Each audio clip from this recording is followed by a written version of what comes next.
Hey everybody, it's Jason Blaha here, and today I want to chat with you guys a little bit about training maxes followed by bodybuilding work. Why I'm a fan of this, why it works so well, and it's not really a compromised way of training, particularly for hypertrophy. And that's a point people miss with this, because every time, the topic of strength training comes up and then we discuss hypertrophy, everyone's like, well, there's give and take and there's compromise. And there is a degree of truth to that. Okay, there's a degree of truth to that. But the simple reality is when you really understand strength training, you begin to understand, particularly at a high level, when you've observed really high level lifters for a long time, the people who make it in the long game, you start to realize that the majority of strength training should generally be bodybuilding anyways, right? And the research confirms this. I mean, it's confirmed in the data, it's confirmed in observing people who've stuck it out and who've done powerlifting and stuff for 20 plus years successfully. Most of them train like bodybuilders most of the time anyways. Okay, so focusing on bodybuilding, body composition, even aesthetics is actually still completely viable for getting strong as your primary focus. And you can make it the primary focus of your training, which is something I've started doing more and more. I used to only care about strength for a long time. Then I started, somewhat recently, less than a year ago, started having, a bit of an aesthetics focus. Now I train pretty much entirely for it. And for a short bit, I even took the training maxes and everything out. And here's the thing that I want to note. When it comes to the bodybuilding type training, it will absolutely carry over to your big lifts. And it's been seen over and over and over and over. You've seen plenty of serious powerlifters who've jumped over, or bodybuilders, they jump over into powerlifting. What happens? They're very successful at it because they have a muscular base. And this is something that I think really needs to be said. The truth is, building a strength base, and when I say a strength base, getting good at maxes, isn't always going to help you get bigger. Okay? And I hate to have to say that, and I agree with some researchers, it may not be that big of a deal. Now, does that mean if your strength is going up because you're getting bigger? It's not. Well, that's not a problem. No, that's helpful. But putting all of your efforts into really low rep training, and I'm not talking about novices. I think novices do great on 3x5s and 5x5s, for the first 6 to 9 months. But then they really need to start putting a lot of accessory work in. But that's not what we're talking about, because that's not true hardcore strength training. That's just base building. Okay, and if you're doing any progressive overload on big movements, you're going to get bigger and stronger. That's going to happen. We're not talking about any sort of dedicated training either way. But one of the things I tell people early on, and I've said this a very, very, very long time, what was the first thing I got famous for in the fitness community? No, don't worry about stuff in the middle. The first thing, my novice 5x5 program. That is what got me my first several thousand followers.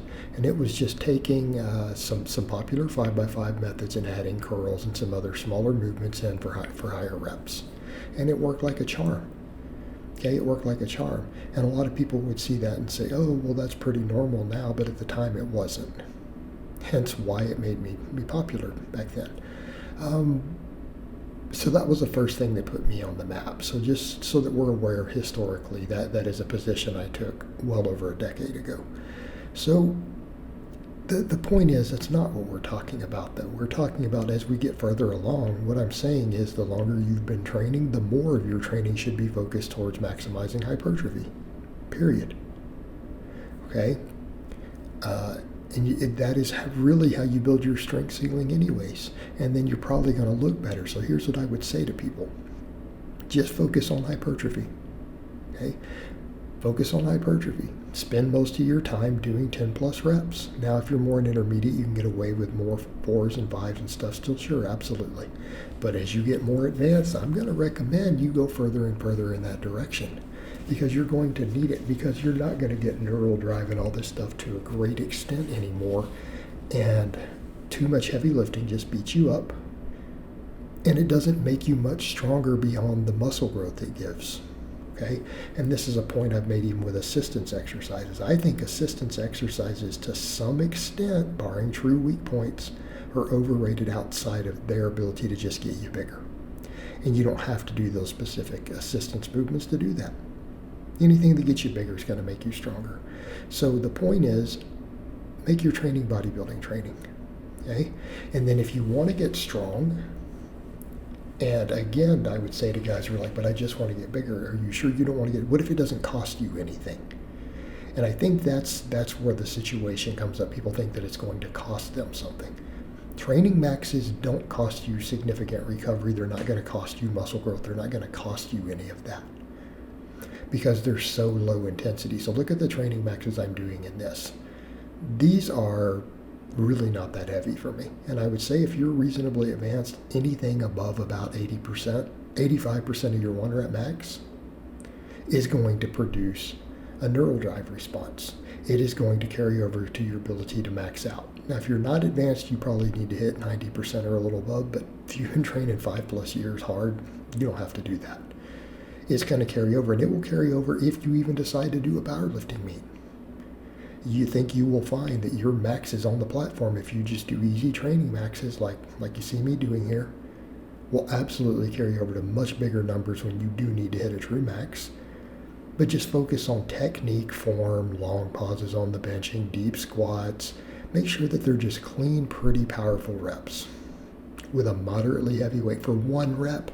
And you can start a workout with a single training max, just a single rep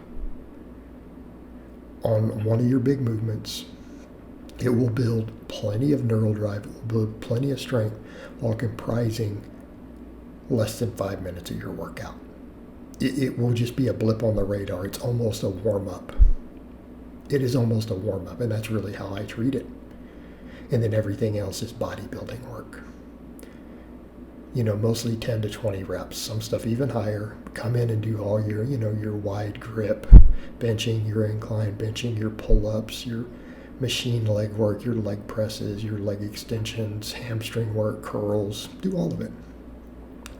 Just train like a bodybuilder after that. And if you do that, the end result, you're going to end up being bigger and eat a good diet. You're going to be leaner. You're going to look a hell of a lot better. Okay?